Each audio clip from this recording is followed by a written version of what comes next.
Tune it in. Global and worldwide. Hitting you on the one with no delay. Because it's the fighter's voice. The fighter's voice. With your fighting host, Richard Ortiz. And the formidable co-host, Mr. Cole Escovedo. Remember, every fighter has a voice. Fresno, California, we're live here in Matter Production Studios, the Fighter's Voice Knockout Podcast. Ladies and gentlemen, we got a great show for you. Man, I'm eating something. That happens to me all the time. We got to get tongue twisted. We got a great show for you today. That's that Godinez salad. That's those tacos, man. That's the difference between homemade flour tortilla and store market tortilla. It'll get you all the time. The cheap stuff always gets to me. So if you're making homemade tortillas, get a hold of me. You got my website. You got my address. Get a hold of me. Enough said, man. We got a great show for you, just like I said. We're going to break down this Friday's fight with Virgil Ortiz Jr. 15-0, 15 knockouts, and no losses. We're going to break it down, the whole card of Golden Boy. Golden Boy's making their first run ever since Top Rank just started taking over. When I say taking over, it's because they dare themselves to be great. And they're being great this evening with Elvis Rodriguez, who's going to be on the card out of Wild Card Gym. Freddie Roach, the master, the professor, the legend himself, who'll be in studio in August. So that's what we're looking forward to. Ladies and gentlemen, I want to introduce to you boxing personality himself, the one, the only, Mr. Omar Godinez. Did I say it right? You said it right. I said it right. Godinez. Godinez. Yeah. As a ring announcer, man, I always got to make sure I get it right. That doesn't mean I always do, Omar, but most of the time I do, man. If you try, that's what matters, right? Yeah, you got to try, but I don't want to chop up your name, man. That's right. But I was chopping up those tortillas today. Oh, Actually, I couldn't get these out of my, this is where it is, ladies and gentlemen. See these cough drops right here, man? They get stuck. They get stuck and, it does what it does.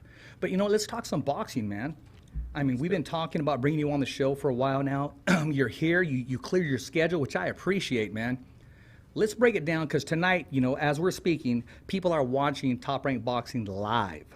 And you got the new stars coming up like Elvis Rodriguez, man. I mean, he's making a name for himself, man. What's your whole take on this young guy making noise here in the division? He's one of those new guys that just he's just trying to take over that division. He's got the talent. He's got the right people behind him. I mean, Freddie Roach, what can get any better than that, right? Exactly. With him in the corner, and he knows what he brings to the table. Right. Freddie knows what he has, and you know what? He's bringing him up nice and slow, careful, being smart. But you know what? The man needs to get some rounds in because he's demolishing his opponents. Exactly. He's like this, the other top-ranked fighter right now, the Edgar Berlanga. Just get rid of everybody. Get rid of everybody. First round, man. We don't even get a chance to see their skills throughout the rounds. That's like a throwback of John the Beast Mugabe, 25-0, 25 knockouts until he took on the marvelous one, Marvin Hagler. Hagler took him in deep waters, and the rest is history. Exactly. But I think now that, Mugabe didn't have a Freddie Roach in the corner. Mugabe didn't have a Robert Garcia in the corner, a Miguel Robles, a Buddy McGirt, et cetera, et cetera. And you know what? I also want to talk about the training, man. The guys in your corner, they make all the difference. What's your take knowing that it's so vital to have a good team together? Absolutely. I think that's why some people move from their hometowns to the bigger towns like LA and other towns like that where they're going to get that quality sparring. That's why a lot of people go to Wild Card. The sparring there is just absolutely probably the best, aside from, you have Robert Garcia and them next door, but the sparring there, the quality you get from everybody in that gym is just, it's going to skyrocket your skills. You've been talking to Gabriel Flores Sr., Jr., Team Flores, because that's what, they made the move from Stockton, California, exactly, which they love. They made it to Las Vegas, and he said, Richard, just to get the sparring, man, and just to get Junior out there noticed, and as if the opportunity to shine when you're up against strong opposition. It's okay to be the strongest guy in the gym, but when you got to work hard for it, hey, it goes a long way. And you know what? Like they always say, right? The fights are won in the gym. I believe. You fight.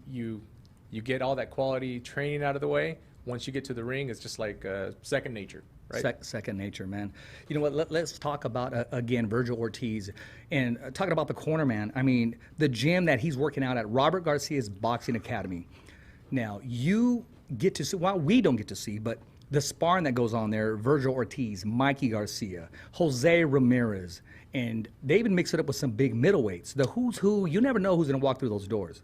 Exactly. And Virgil Ortiz is a monster already. He is a big 147-pounder, and I cannot wait to see what he does to that division. And who knows, maybe we'll have that huge Texas showdown with him and Errol Spence. Wow. Maybe not at 147. Maybe it'll happen at 154. Yeah. But we will see. It all depends on how Errol I want to see how he handles himself when he comes back. Exactly. After the car accident. Yeah. Exactly. You know what? I talked about that last time on the show, and time is on his side right now because there's a healing process. I mean, you got to remember the man was thrown out of an automobile and fortunate and blessed to be alive. And face first. Yes, face first. Landed. You saw the video. Yeah. I think everybody saw the video. Yeah, everybody saw the video. Errol somehow has made like a miraculous recovery, and he's just wants to get back in the ring. I mean, he just went to war with Sean Porter last year, and now he's looking for another war with Danny Garcia. So, that'd be a good fight because Danny Garcia, he's exactly what he says he is. He's swift. Because you know what, he'll act like a nice guy, but he'll take you into deep waters, man, and he'll drown you. You can't sleep on Garcia. You can't sleep on that left hand. No, you can't. No, you can't. And you said Sean Porter. Big shout out to Sean Porter and my buddy Alexander, Alex.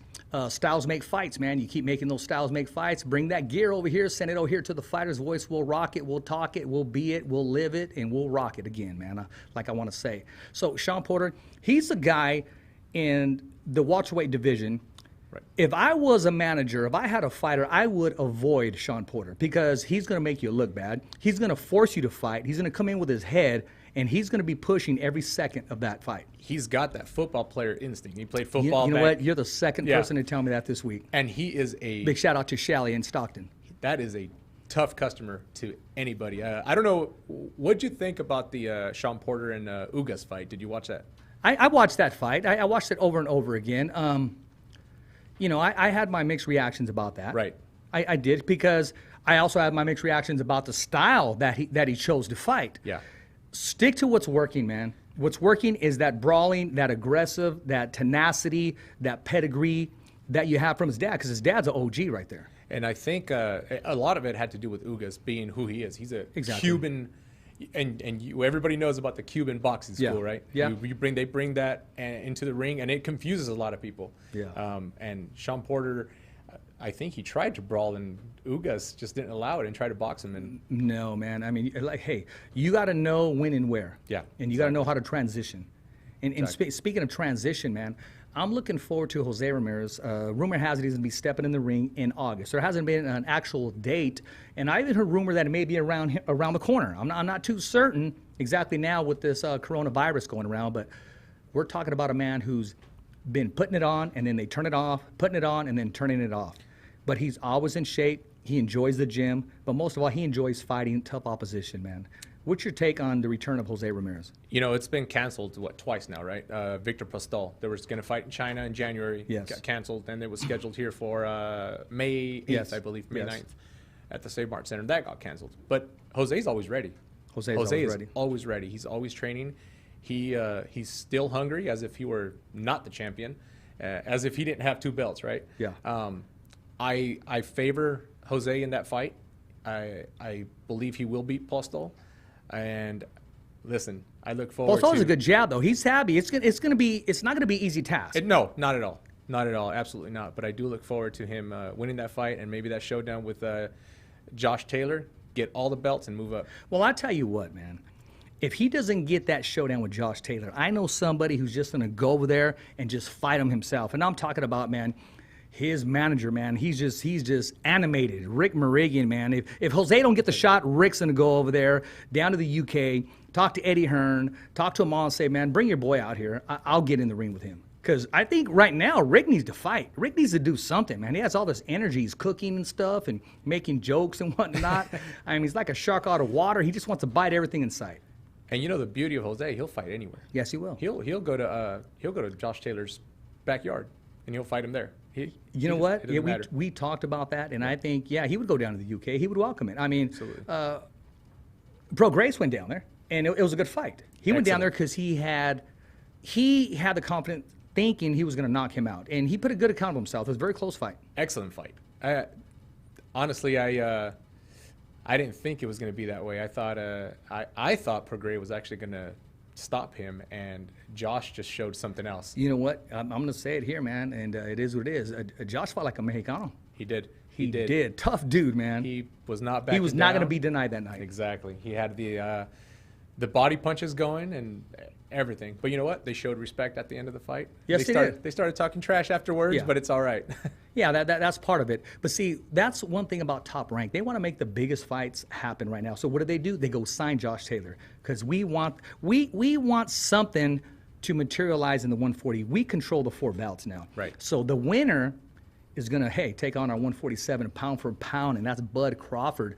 And I remember Jose Ramirez making reference to, I want to fight Bud Crawford. Bud Crawford really never said anything back. It wasn't until recently, about 3 weeks ago, that he finally popped off and said, hey, man, this is how I feel about Jose coming up, and he didn't shy away. He didn't shy away at all. He said, I will crush Jose Ramirez. And that's a bold statement. Jose is not I know he's never fought at 147, but he is not a pushover, and he's not going to be a pushover at 147. And it won't be an easy fight for Bud. It won't be an easy fight either way. It's going to be a great fight for us, the fans, the followers, and the supporters. I'm looking forward to that. But Jose Ramirez still has business in the 140-pound division. And I'm glad he's just not rushing in as if to say, okay, I want to fight Bud Crawford. It's not so much he wants to fight Bud Crawford. Bud Crawford has a certain title that Jose wants, and that's that pound-for-pound title. I know we can argue all day about Canelo. We can argue all day about Lomachenko. Hey, Right. Either or, put them in any order you want. Right. You know, I think I have Lomachenko on top of Crawford. Oh, you do? Well, I that's do. a whole different conversation, I do, Omar. but- That's a whole different conversation because okay, then let's talk Lomachenko then. Let's do it. Because I got the Teofimo Lopez, he's not ready to lay down. And also, we have this youngster that just moved up to 130 pounds. Give him 2 more fights or 1 more fight. And I'm talking about the rawness, the sharpness, and being advised by team oh my gosh, Andre Ward, and you know who I'm talking about, man. I know exactly what you're talking about. That would be a great fight. That would be. Shakur, my man. Shakur's He's young. special. He's young.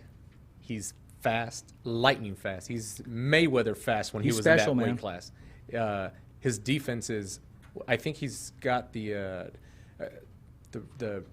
record for not being hit in a fight, right?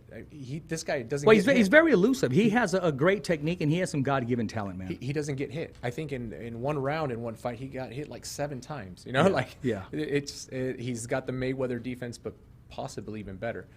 We won't know yet, obviously, but we'll see how that goes. See, a fight like that, either way, he's going to come out a winner. Say he does say they make the fight and it's early in his career, he takes the L. Say he does. I think that's the equivalent of Canelo taking that L against Mayweather. It's going to make him a better fighter. Yeah, nobody's going to fault him for losing against No. the best fighter in the world. No. So Shakur, Speaking of Canelo, I wanted to ask you, man. Hey, let's do you it. met Canelo backstage, right? How long ago was that? Oh, it was when he almost got knocked out by Miguel Cotto's brother. Oh, yeah. This was. Yeah, he was hurt. May. First round or second round? First round. First round. 10 years ago in May. Okay. And I met him. He was just walking around the MGM Grand because You ain't going he to catch was, that again. That ain't going to happen again. He was. Oh no, never again. He No. was not known. He's just walking around, and I recognize him, and I took that picture with him, and I probably will never get a picture with him again. And now, didn't you meet Dana White at the weigh-in or something, or you talked to him? That was at the Mayweather versus Canelo fight. I met Dana White at that weigh-in, and that's a whole different experience too. But And because of this coronavirus, he hasn't really showed his face around. But Dana White is a huge boxing fan. I mean, he picked up boxing himself. He was actually going to have an exhibition fight with Tito Ortiz. Ortiz pulled out. That was, I want to say, 15 years ago. wow, I didn't know Dana fought. You said he fights. No, he was an amateur, and he loves the sweet science. But he was going to have an exhibition, friendly exhibition, boss against Tito Ortiz and Dana White. And Dana White was trimming down. He was taking it serious. That would have been something to watch. Well, I mean, what about the respect? Hey, bro, let's get it on then. If you want to chirp, let's go. You know what? And we all know Tito Ortiz is the talker, right? So. Oh my God, he is a talker. I was just talking about the interview I did with him just yesterday. Mm-hmm. He's a talker, but he's a true professional. But he knows when he knows the cameras, he knows when to turn it on. He sells it. He Exactly. He sells his fights, and he sells them well. that's why that rivalry with him and Chuck were so great. Exactly. Everybody knew the feud was actually there. And the feud was real. LeVar Johnson, big LeVar Johnson, Madera, California, UFC veteran, he shared with me, he goes, when I was talking to Tito Ortiz, he told me, he said, LeVar, early in their career, there's no middle ground. They're going to love you or hate you. Right. Either or, man. There's no nice guys here. They're going to love you or they're going to hate you. One of the two. And he chose to become the villain. And they're going to love to hate you. Exactly. He chose to become the villain, which is what Floyd did, right? Exactly. See, there's different Floyd Mayweathers. You have Pretty Boy Floyd. You have just Floyd Mayweather. And then you have Money Mayweather. Money Mayweather is very smart. He's grown, and he is what he is, man. Yeah. I'm tired of people wanting him to come back and fight Canelo and do all this other stuff, man. He rocked the sport. He did. And that's all there is to it. He did. He's talking about coming back for an exhibition fight, but exhibition's fine. This is money. This is the Money Mayweather now that we're talking about. But Pretty Boy, unfortunately, we'll never see that again. But no. I mean, Roger in his corner, and they had great chemistry, and of course, he learned it all from his father, and his father had that shoulder roll back in the day. He fought Sugar Ray Leonard back in the day. Roger fought Julio Cesar Chavez, Cassius Zoo. Right. So I mean, that Mayweather family, they're a boxing family. Floyd Sr. actually just had a video not so long ago with that shoulder roll. He still has it. Oh, you know what? He still has it. He's shredded. He's ripped to shreds. I was watching a video. He was going jogging with Fresno's own Repo Rick. Okay. And he was telling him, man, he goes, hey, what's wrong with you? He goes, get up, keep up. I mean, he's in great shape, man. Yeah, he's still has speed. He still has it. He still has this. I don't think that skill will ever go away. No. It seems to come natural. But you know what? What I'm looking forward to, man, is this Friday. Golden Boy Productions, Oscar De La Hoya, man. Golden Boy, they're making it happen again. And an awesome, great matchmaking by Roberto Diaz, who's actually going to be a guest with us next Wednesday here on The Fighter's Voice. So make sure you tune in. And on the undercard, I want to talk about the undercard. You got a kid from Parlier, Evan Sanchez, who's managed by Joao De La Hoya, the brother of Oscar De La Hoya, who just signed a great promotion deal with Adidas Boxing. He's in good hands, man. I mean, this kid hits like a mule truck. I seen him work out in Selma, California, at from Main Events, man. Great gym there. It's actually Robert Garcia's boxing academy, but it's ran in Selma. Big Al Perez, and he's making it happen, man. And they work out there, and the kid hits hard, man. He's a big welterweight. He has everything. Good-looking kid too. Clean cut, well-mannered, well-groomed.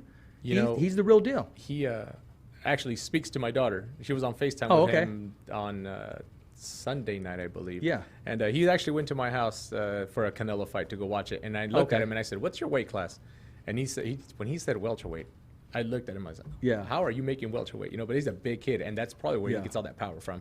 Oh, he does, man. Yeah. He generates that power, and he does things the right way.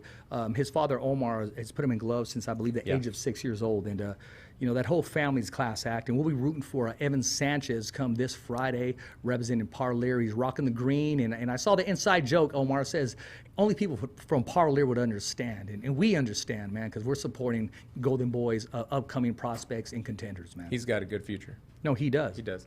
He's got a real good future, and he's... How old is he now? He's 20? I want to say 2021. 2021. He hasn't even hit his prime yet. No, man, no. But let's talk about the original main event. The original main event was supposed to be Ryan Garcia on the main event. And for whatever reasons, money, prestige, the title shot, I don't know exactly what's going on in his life. He believes in himself, does have the talent. But you really don't want to upset your boss, man. You don't want to upset the opportunity to fight, because right now fights are hard to come by. Canelo not fighting, Bud Crawford not fighting, every top 10 fighter not fighting. They have not entered the ring yet. Let's dust off the rust. Let's take the opportunity and perform to give us, the followers, the fans, exactly what makes you. And we make the fighter. We support the fighter. And I say that, Ryan Garcia, because I was really looking forward to watching you and display your skill set. But what did Oscar do? He said, okay, Virgil Ortiz, you are now the face of Golden Boy, besides, of course, Canelo, who's the DAZN man. This is the second time that this has happened with Ryan. Last September, he had an opponent that he was going to fight, and I think you remember he had a warrant or something. The opponent had a warrant. Yes. So I went to the fight anyway, where Jaime Munguia was fighting. Yeah.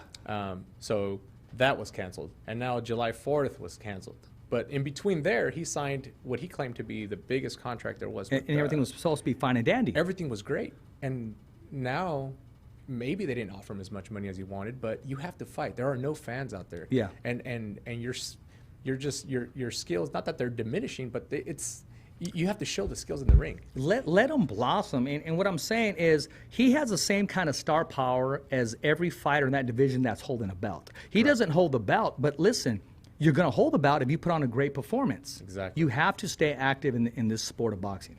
And he stays active, and he keeps showing the skills, and he keeps training with Team Canelo like he is, and he's getting better and better. I mean, nobody expected him to knock out Fortuna in one round. No, I didn't. Especially either. when Fortuna gave the fight that he did to Tank Davis. Yeah. When he knocked him out in the first round, and then, the whole Jorge Linares fight was supposed to come to play, and now you're just not stepping into the ring. Everybody wants to see you against Linares or even against Devin Haney. Everybody wants to see that fight. So, but if you're not stepping in the ring, then what's... Tank Davis is a monster, man. He's just a beast. And to me, until somebody tames that monster, my money's on him. But what do you think about Tank gaining so much weight between fights? Well, that's not healthy. I mean, but he's naturally a big guy. That's not healthy because he can get away with it now because he's young, but it's going to have its wear and tear. I mean, there's only one Roberto Duran who can drop all that weight, go up and down, up and down. Right. But it takes off livelihood in your career, and it's not healthy. Absolutely. And, this last fight that he had, he just looked so drained. He looked weak. I mean, he didn't make weight. I think he missed by 2 pounds. Exactly. And he's second time he missed weight. He's already a big person for that division. But I think he's got a little bit of the Broner thing going where he likes to party in between fights, and that's not good. That's not good. You got to, like these guys say, right? Stay in shape. That way you never have to get in shape. Well, Broner right? recently been in the gym. He's trying to shed that off. Saw that. Because you know what? He knows it's the perfect time right now to make a move. Because he's in between weights. Right. I'd like to see him stay at 147. That's I would fine. too. I mean, if he would be able to drop down to 140, that'd be great. He'd give people a hell of a fight. That'd be great. Because he didn't carry that power to 147. His power was all at 135, carried it up a little bit at 140, but once he got to 147, what happened? He encountered good old Chino Maidana, right? Yeah. And it kind of tamed him a little bit. Well, Chino's going to make you fight. Exactly. And the activity that went on in the beginning of the fight didn't help either. Right. But Chino, he stood in the pocket. He stood disciplined, but he let it. Hey, man, when it comes back around, no one's exempt from it. Exactly. And like I said, if he stays at 147, he still has good fights left in him. He reminds me of a modern day Hector Macho Camacho. There you go. Because and had the chin. Hector Macho Camacho's never been knocked out. He's been dropped, never been knocked out. Right. Adrian Broner has an iron chin. I mean, that mass is all in his back. He's a strong dude, man. Big neck. Yeah, He's got the exactly. Big neck. But a modern day Hector Macho Camacho.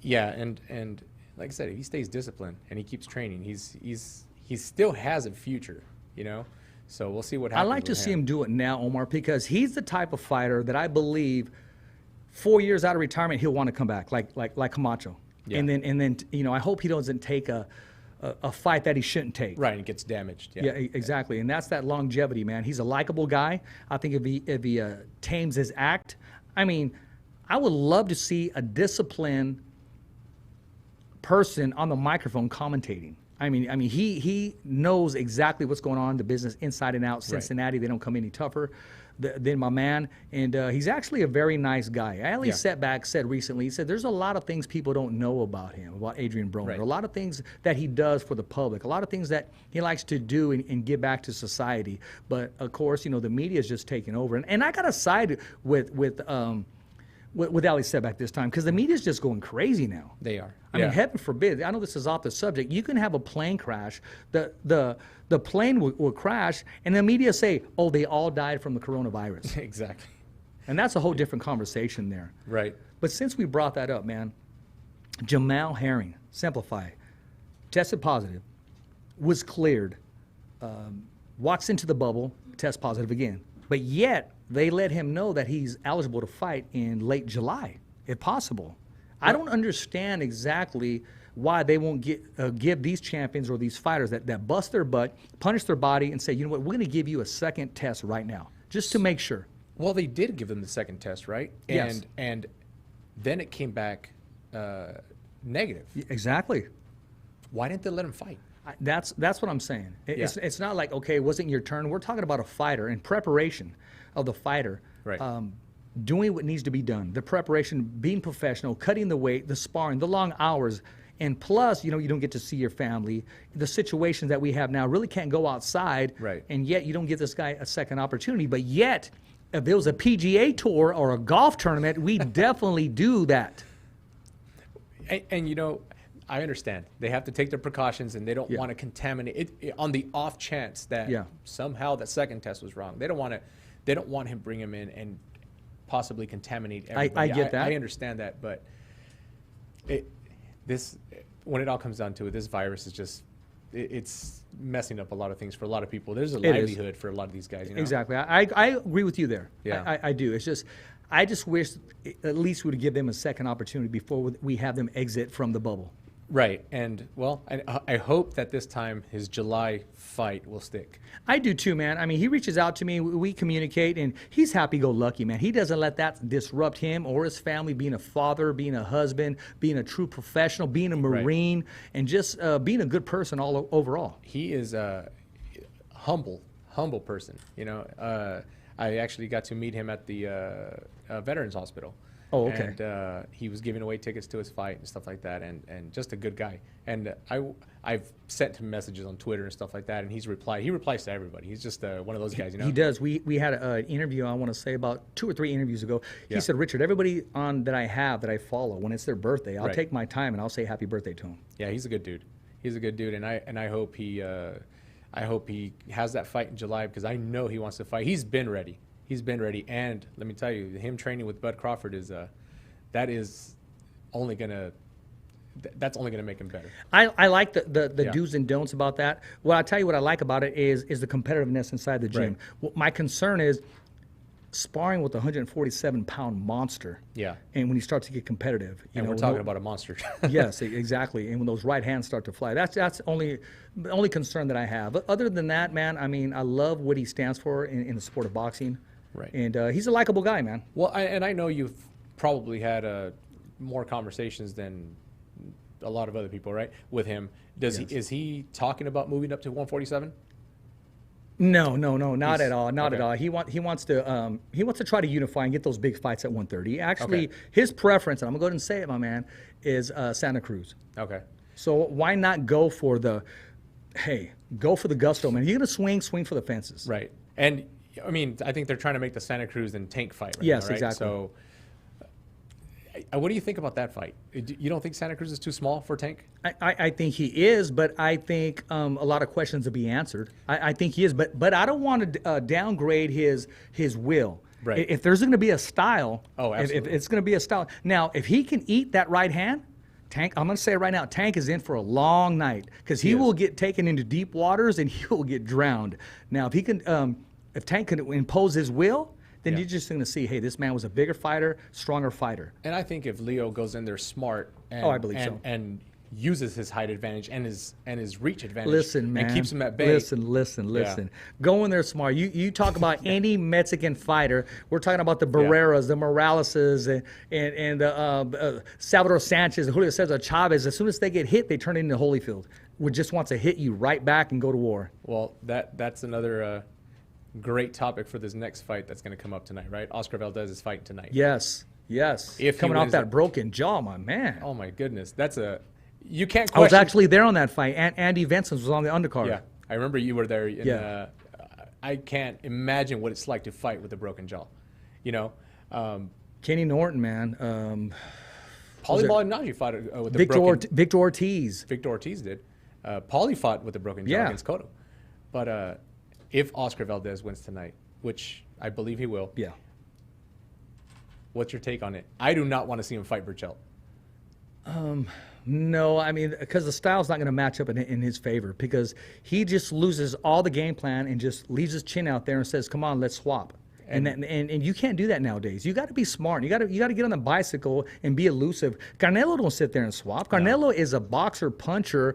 Head movement. Yeah, a lot of movement.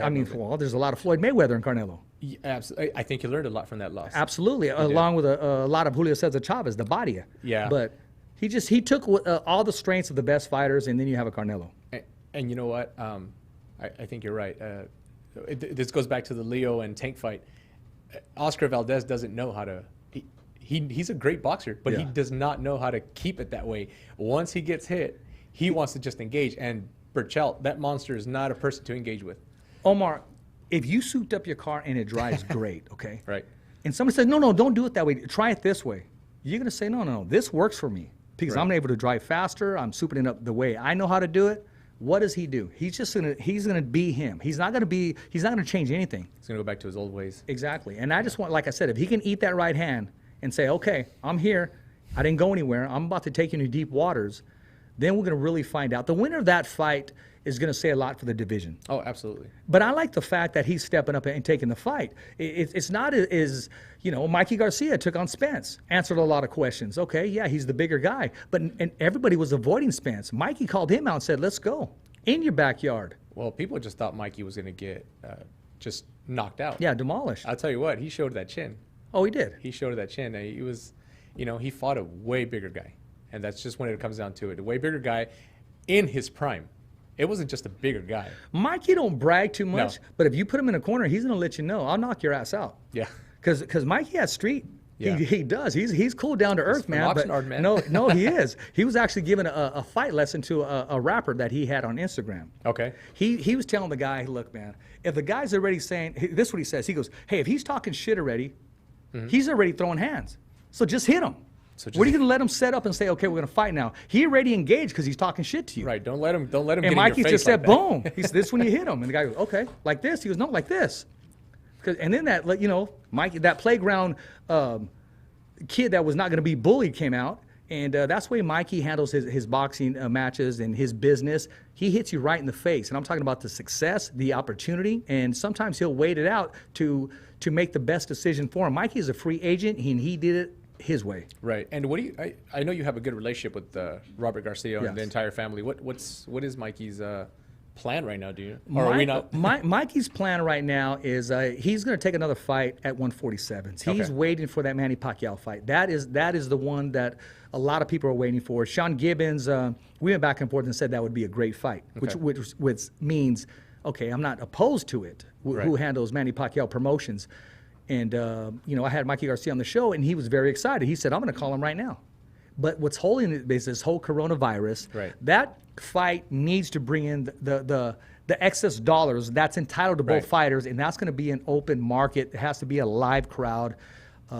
There's no other way around it right now. I think that's the reason why the Teofimo Lopez-Lomachenko fights keep getting pushed back. They need fans. Exactly. You noticed that too, huh? I noticed it. They pushed it back now to what, October? Yes. October 3rd, I believe. Yes. They need fans. Those fights need fans. You can't have Pacquiao Garcia without fans. No, you can't have no. Lomachenko Teofimo without fans. You just can't do it. No, but as a greedy fan as myself that I still have, I want to see the fight take place better sooner than later. I don't want anything to happen. I don't want something to happen or one fighter moves up and says, we're just not going to fight. But at the end of the day, man, we just got to make it happen some way, somehow, figure it out. And I know Teofimo the other day was speaking of just that. Yeah. He said, I want Lomachenko now. I don't want to beat him later and people say, oh, you beat him because he got old. Yeah. I want to beat him now. Right now, where everybody says he's #1 in the world, I want to beat him right now. And Teofimo just wants to fight. And I think Lomachenko wants to fight too. But we'll see what happens. On a different subject, man, Teofimo made a reference. Finally chirped back. Because I even brought it up. I said, look, you're a big 135-pounder. Yes. When are you going to move up to 140 pounds? And if you do, who would you like to fight? And when he's giving it some thought, I said, would you consider Jose Ramirez? And every single time he answered with respect. He goes, oh, I would love to fight Jose Ramirez. He goes, we actually talked. Jose wants to move up to 147.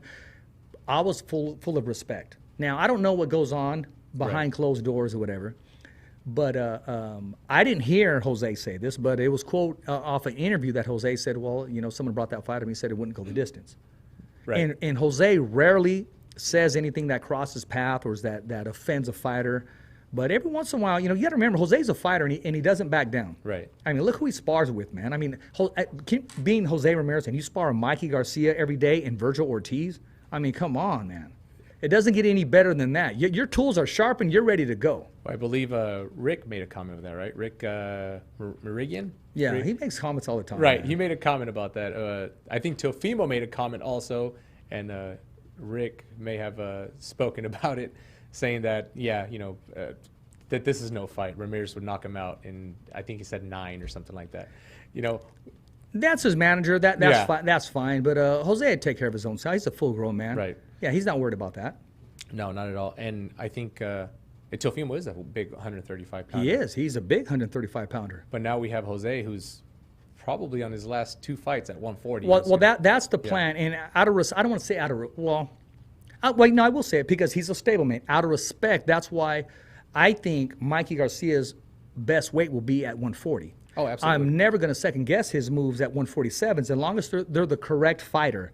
I'll give you an example when I say that statement. When I say the correct fighter, there was a press conference and one of the fighters there was Andre Ward. And in closing, I said, Andre, you had mentioned in your career before you retire, you would love to fight at heavyweight. And he said it would have to be the right heavyweight. He goes, it can't be a Lomachenko, it can't be a Lennox Lewis, it has to be the right heavyweight. So in being that said, it has to be the right welterweight, Danny Swift Garcia for a belt. Fighters as such. Now getting in there with another, Spence again, I think it'll be a different fight. And not taking anything away from Mikey, I just think Spence is not going to want to engage. He's going to continue to get on his bike. And see, Mikey likes to trade with you. Right. Mikey has that power. There's where when he fought Jesse Vargas. Right. And you know what? But we saw Spence trade. And he likes to stay in the pocket, too. He doesn't mind fighting. Well, he had okay. When you saw him trade, it was against my man with Styles Make Fights. Sean Porter. He had no choice because Sean Porter makes you fight. He pushes the action and takes it to you. But yes, he did stay in trade, and it was a different type of fight. Yeah, absolutely. I agree with you though, 100%. Mikey's best weight is 140. But he doesn't make reference there because his stablemate, Jose Ramirez, is there. Exactly. And he wants to make a statement at 147. He wants to let everybody know, hey, you know what? I lost a fight.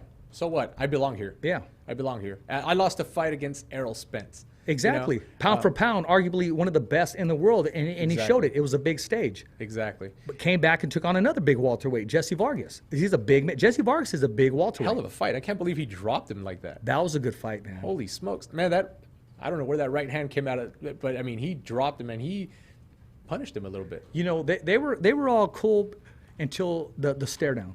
Yeah.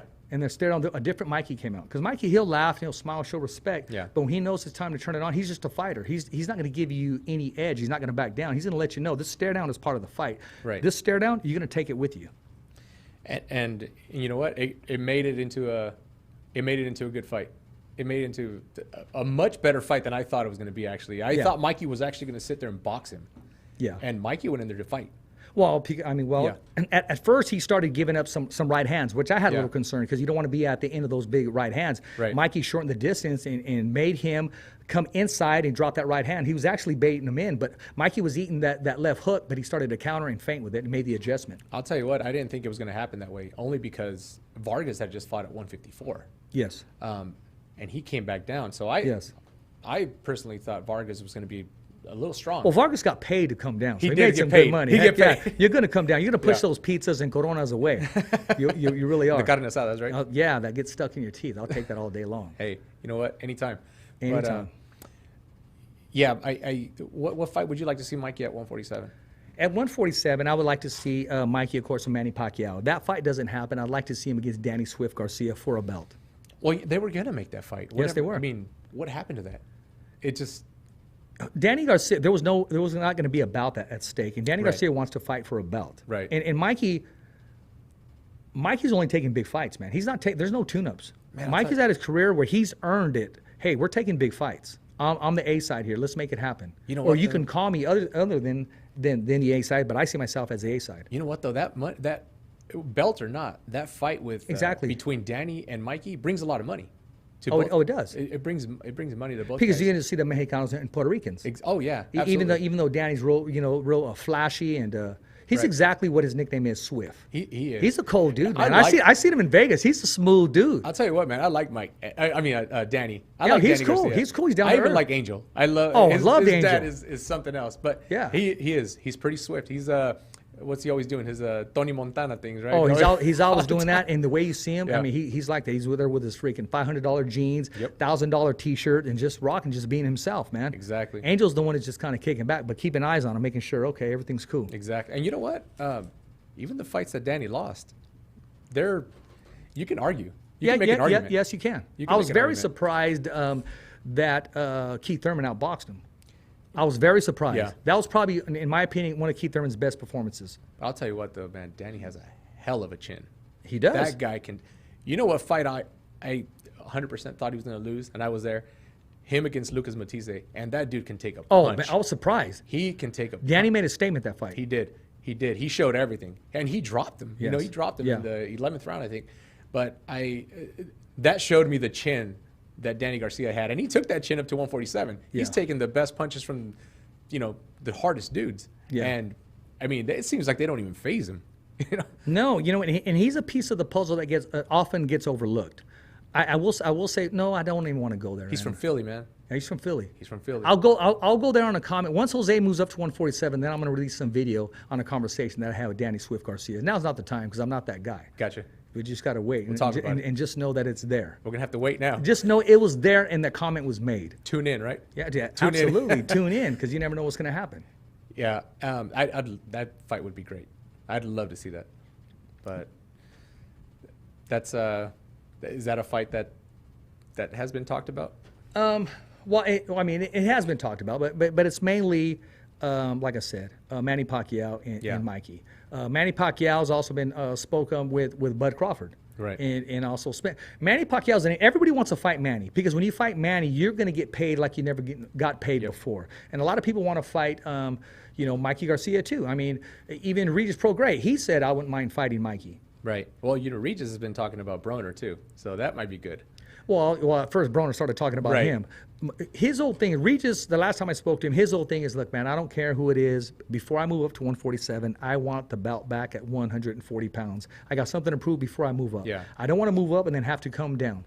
And he went back and forth because he had that deal that was already signed with, oh my gosh, who's my guy, man? He moved all the way up, didn't want to get in there. Jose knocked him out. They had a fight, it was scheduled. Maurice Hooker. Oh, Maurice Hooker, yeah. Maurice Hooker. Oh, when he unified, yeah. When Maurice Hooker said, he said this, man, and he did. People change their mind all the time. He said, I'm not moving up to 147. He goes, I'm staying at 140. I actually asked him the question. I said, rumor has he moved? He goes, no, it's just a rumor. People are saying this and people saying that. Regis got that interview and he started blasting it out there. He goes, what's up with this picture right here? Right. He goes, you going to stay up or down? So he let that go. I understand. Because Maurice Hooker's a big man. He is big. He is. To make He's tall. 140, Yeah. that's really asking a lot.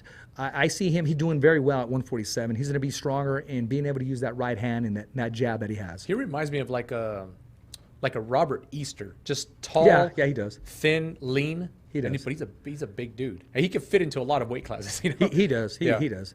He also reminds me of what's the old school fighter who's now the trainer of Deontay Wilder. Man, in the 80s, one of the great Olympic teams ever put together, assembled. You had Pernell Whitaker, you had Can't think of his name. Evander Holyfield, and you had Magic Taylor. You had, it's right at the tip of my tongue. I it'll can't come think out. of the name right now either. Yeah. I know who you're talking about though. Exactly. It'll But, happen when the show's over. Right, I know. Yeah. As soon as it goes off. But that'd be a Mark great fight. Breland, my man. There you go. There you what go. What are you talking about? Mark Keeping Breland. that left hand down, trying to bait you and drop the right hand? Mark Breland. Kind of reminds me a little bit of Mark Breland. What do you think of that rematch not the rematch, the trilogy if it happens? I'm looking forward to that. And I've asked a lot of trainers on here, a lot of other fighters. I said, what are the keys to victory if you had Deontay Wilder?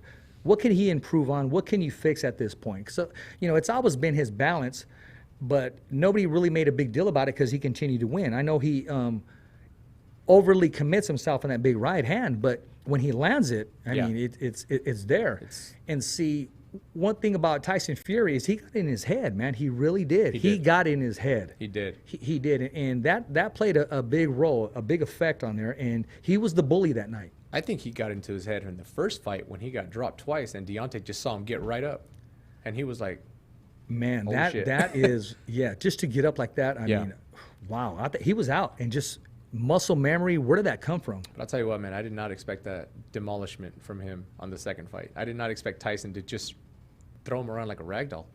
You know, I went to that press conference, went to the fight, and Deontay Wilder, he was more in fight mode, okay? He's just kind of hanging out, kind of real elusive. And one thing about Tyson Fury, he was very calm, collective, and professional.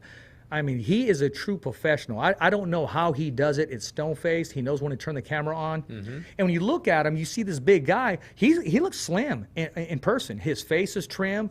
I mean, the man's 6'9", knows how to handle himself, and he does have the gift. He is who he says he is. That is a big dude. And he weighed in, what, like almost 60 pounds? 280? 60 280, pounds yeah. over Exactly. over Deontay. I mean, that had a huge... And he was still elusive, still had his speed, decent enough speed, and to be effective, and...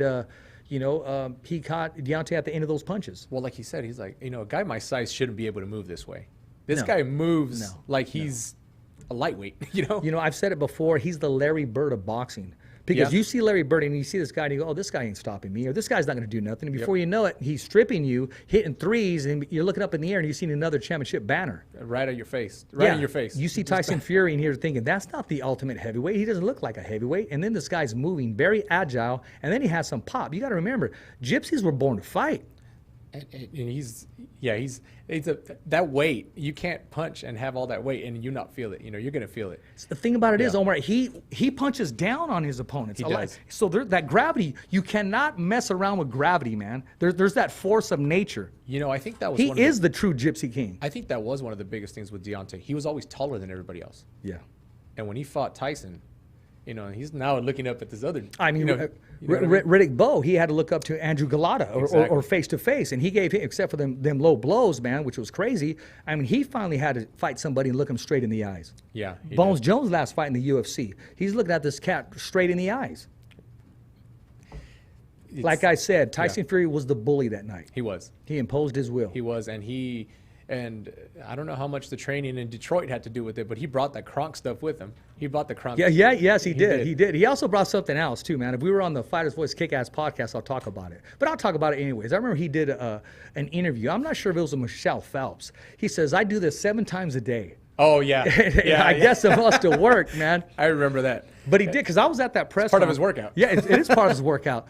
I was at that press conference. It was myself and the whole team, Fighter's Voice team, KP, at Fox Studios. And Deontay Wilder, he made reference to it. He said something like, oh, you do that? He goes, well, what's up then? Or something. And Tyson Fury goes, well, take it out. Let's see what you're working with. Hey, he called him on it. He said, take it out. Let's see what you're working with. I'm telling you, those are the mind games that he set in. He didn't back down from it. He knew when to bring Deontay close, right? Yeah. To filter him in, and he knew when to just throw him out to the wolves, man. You know what? Freaking master. Every time you would see them engage, and you'd see Deontay, and he went back with like this, I don't know if it was like a nervous laughter, but almost like he was pissed. Yeah.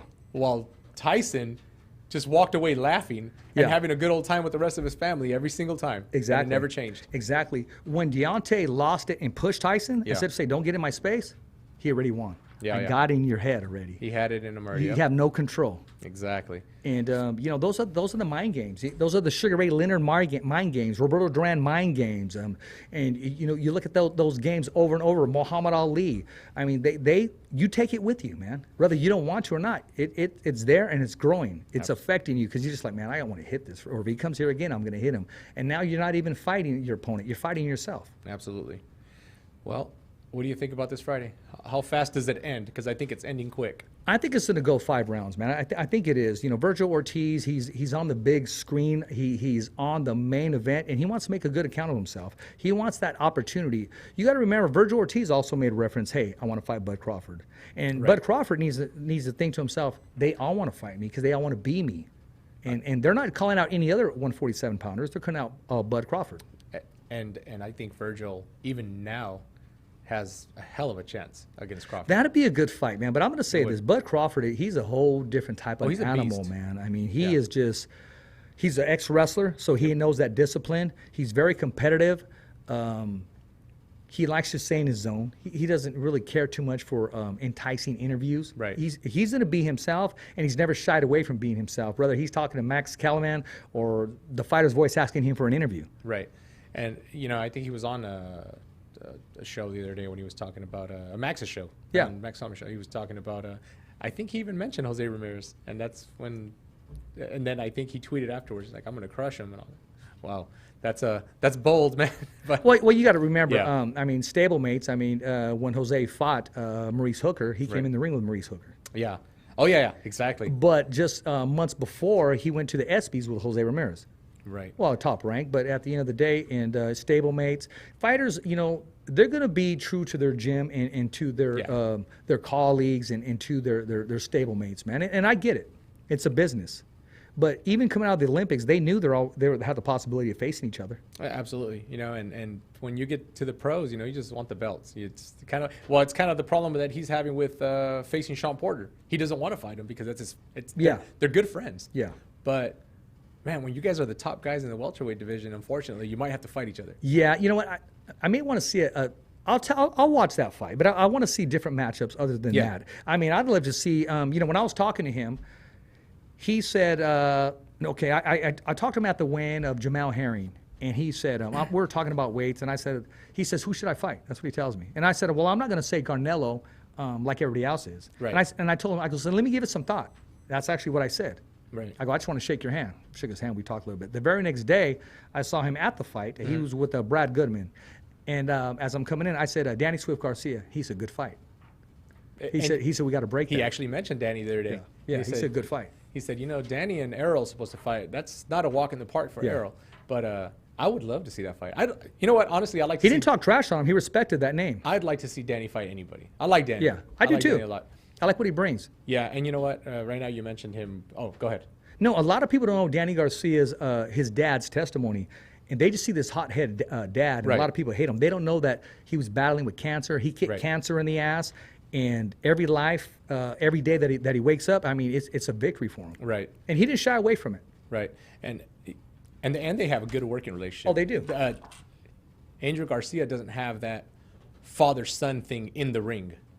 Sometimes the father-son thing doesn't work out as well. Yeah. They are trainer-fighter in the ring, and they know how to separate that relationship. And outside of the ring, then they act a fool together. But inside of the ring, they do just that, just a trainer-fighter, and they have a good relationship. It's a good father-son team. No, it is. And talking about a good father-son team, tomorrow we're going to have Gabriel Flores Jr. We're going to talk about the moves that he's making. First, signing as a management deal with Jay Prince, man. I mean, and we're talking about Jay Prince, who has people on his roster like Andre Ward, who's worked with Floyd Mayweather, big names in the rap industry, who knows business, who knows numbers, and every single fighter that he's been with has turned into a millionaire. So being that said, I talked to Gabe Sr., who's very animated on getting everything structured correctly for his son, and as well as he should be. But now he's in good hands, man. I mean, to add this piece to the puzzle, the classy Andre Ward, man, takes on the sport, beat the sport, and treats the sport exactly the way it should be treated, with class, inside and outside of the ring. Andre looks like he can still fight now. He still looks trim. He still looks good. He still looks trim, man. That dude's Andre Ward's, his skills were just something else. You saw him get dropped. You saw him get dropped a few times, but he always came back to and found a way. Not too many people get up when the crusher drops you. No, he got up, and smiled. Yeah, exactly. And see, a lot of fights, those are most avoided, because once you have a close fight like that, they avoid the rematch. No, he welcomed it, because he knew, okay, that was just a shell of what I can be. I'm ready to make the transition. I know what I'm going to do. And he put a stamp on it, man. He did. He surprised me, too. Just the fact that he stood right in front of him and initiated the aggressiveness against a man that can knock you out with one punch. I think he kind of destroyed Crusher. Oh, he hasn't been the same since then. Exposed him with a body shot. He has not been the same since then. No, he hasn't. And nobody ever saw, nobody ever witnessed Sergey get hurt the way Andre hurt him with that initial right hand. And after that, it's like everybody started going right to him. He had no answer to that body shot. Didn't. He didn't. He didn't like it. He didn't, yeah. And Andre Ward knew that, and he exposed himself. But when I say expose himself, every time you drop to go to the body, you're exposing your chin. Right. But he was able to do it in perfect timing, and just the willingness to say, hey, I'll go ahead and take it, because I'm going to bank on these body shots. And it did take over the fight. And I'll tell you what, if any of those skills transfer over to Gabe Flores and add that to his toolbox. You know what? His mind's already thinking. You got to remember, it's been thinking for a while. You don't just take this kid on overnight. He's been thinking and saying, okay. He's not going to, this is Andre Ward. Yeah. He's not going to put his stamp of approval over this water, over this pen, or over this phone. Right. If this phone is a great phone, which it is, you see the labels on there? He's going to invest on it. Yeah. I want the best. I'm going to invest my name on the best because it has potential. I mean, look who he had. Shakur Stevenson, before he even turned pro. He's a big part of his life. So to invest and say, I'm going to be a part of Team Flores, hey, he's banking on what he feels and his experience and what he knows. Gabe Flores is going to be a world champion. Not because of Andre Ward, but because him lining him up in the right avenues that he needs to be in. His dad pushing, the whole team. At the end of the day, Gabe Flores Jr. still has to fight, but he has a great team behind him that's supporting him. Yeah, and when you have that, it just makes you push that much harder. It just does. makes you, he just bought his first house in Las Vegas, right? Yeah. And what kid that young does that? And he's dedicated to his craft. And you know what he told me too? He told me this was about a year ago. I'm probably going to put the pressure on you, Gabe. Let's see if you remember this. He goes, yeah, man, when I do some stuff, Rich, he goes, I'm going to buy my dad a Rollie. Oh. I go, like that? He goes, yeah. He goes, I'm going to hook up my pops, man. I'm going to do it. I'll see. A Now Rollie. Now you just put the pressure on him, man. Yeah, now, well, shoot, Rolex, shoot, man. And G will take it too. His pops, oh, yeah. He reminds me of a freaking Mexican Danny Swift Garcia with that flash. He really does, man. And he's got the story behind him too. Oh, he has a terrific story, man. Yeah, he does. Sad if you know exactly what went down, but to take that and to make something positive of it, and to have that energy and let it fuel you and let you turn something tragic turn into something beautiful, which is fulfilling what his mother instilled in him and what she saw in him. I mean, man, pretty soon you're going to see the Gabe Flores movie. I can't wait. And sky's the limit, man. I mean, whenever we have Dad here, I mean, he's so animated. He's one of he's one of my favorite guests I like to have. I've seen him, and it'd be cool to meet him. But I'll introduce you to him, man. And he does love that modelo. Oh, he does. We'll bring it on and over. that seafood too, man. We'll just bring glasses, right? So. Yeah, you could bring those too, man. Yeah, exactly. No, he'll make it happen, man.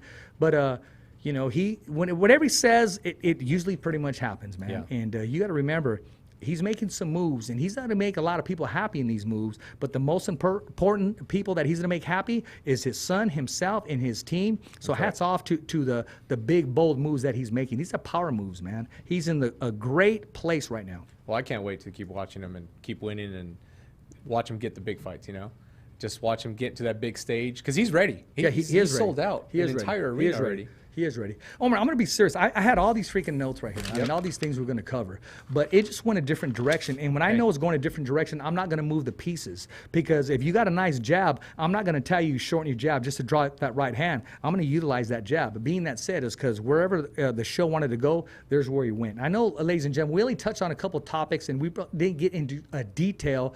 But just let you know, man, the man will be back on the show. So send your questions and answers. And like I said, man, I see this fight Friday going 5 rounds. I also see Evan Sanchez being victorious within 3 rounds, man. That's my take. Absolutely. And I agree with the 5 or less. Yeah. I think Virgil's just Virgil's going to just overpower him. I think, and he's going to get inside, and he's got everything. He's got the power to the face. He's got the power to the body. He's got the power to everything, and his skills are just. I can't wait. I can't wait for Friday. And he does. I'll tell you a quick story, man. We're getting ready. We're shooting an episode of the Fighter's Voice at Robert Garcia's Boxing Academy, and on there I'm talking to the freaking legend myself, man. And Virgil, because he was sparring, so I was giving him his time, and he starts to hit the door. Okay, as a fan, I wanted to say, okay, hey, we'll get over there. But as a professional, I have the man, the myth, the legend in front of me. So I know, Virgil, I have you on the show, and we'll get to meet each other because I've been to the gym 2 times, and 2 different times we were conducting business, your business and our business. So Virgil Ortiz, man, maybe after this show, man, we'll get you on. Because I know we're going to have Roberto Diaz coming in next Wednesday. We're going to do a recap on this week's fight. And we didn't even touch UFC. Tomorrow we got the UFC veteran himself, the co-host with the most, Escovedo, along with Gabriel Flores Jr. And we're also going to break down these MMA fights that are happening this Saturday. And also, get Gabriel Flores just to feel comfortable, man. Yep. And you just touched up on the UFC Fight Island. Oh, Fight Island, man. My goodness. It's super necessary. Right? It is. They've got a good thing going over there. It is. Speaking of super necessary, I want to, oh, man. Come on. We'll just say, me and Mike and Fromwitz had a great conversation. Just remember, super necessary, okay? If I say something, then yes, exactly. It's super necessary. Gotcha. That's the donkey. That's part of the donkey talking shit. Oh, shit. Yeah. And when we have Escovedo, that's where he just comes in. What is? No, I'm sorry. The jackass on the mic. Uh-oh. Some kind of something. That's Cole's thing. When the donkey comes in, man. That's when he goes off. Oh yeah, he goes off. Oh man. Jackass on the mic. That's a part of a segment, man. That's your UFC guy. Yeah, right we got to there. get you a segment, man. I don't know what we got to call it. Shoot, Corona Light or something. We'll call it something. Matter of fact, we got to have one later on today, man. I'm the Tecate light guy. Oh, are you? I am. Oh, that's very light. But I drink anything. Yeah. I drink anything. It doesn't matter. You know this. You've been in my house. Yeah, I've been In my there. house. Oh man. I don't know what you bring. I don't know what I bring, but we'll drink it. Hey, there Right? you go. There you go too. And KP too. And KP, I'm gonna put KP on blast, man. The dude has been posting all these food recipes, man, and not one time has he brought any here. I was gonna say I want to try this I don't stuff. smell any food here right now. No, man, the dude can get down. What in the The world? dude can get down, man. No, he can't. Sounds good. No, we got a good team here at the Fighter's Voice. Omar, I appreciate you coming aboard, man. It's definitely not going to be the last time. I love the chemistry, and I love what you bring to the show, that audition that you do bring to the show, that little bit of spunk, what we need. And, hey, man, let the fans and the followers know what to expect this Friday on Golden Boy Promotions. Brother, it was fun. It was fun to be here. First time here with you, Yeah. and I had a good time.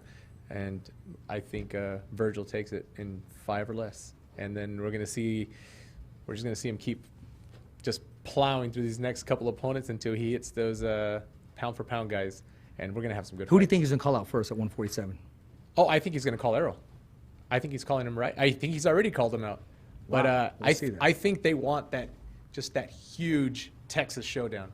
But That makes sense. But- I never looked at it that way, but that does make sense. yeah, but I think they do want it, obviously with fans. Yeah. Because I think the Cowboy Stadium would probably they'd probably fill it up too, just like they did with Mikey and Errol. Hey, I agree. Yep. Hey, ladies and gentlemen, you heard it from my man Omar, Rich Ortiz, your host of The Fighter's Voice. See you guys tomorrow with Gabriel Flores Jr., who'll be our guest along with the co-host with the most, breaking down this Saturday's Fight Island events. Escovedo will be back in the studio. It's a wrap here in Fresno, California. Thumbs up for Richie. Never down for the count. It's just another wrap. Thanks for listening to the Fighter's Voice Radio Show. Catch us again next week. Same when, same how. And always stay connected to the Fighter's Voice on social media. So, on behalf of special guests and the whole crew right here at the Fighter's Voice Radio Show, saying see ya next week, right here on the Fighter's Voice.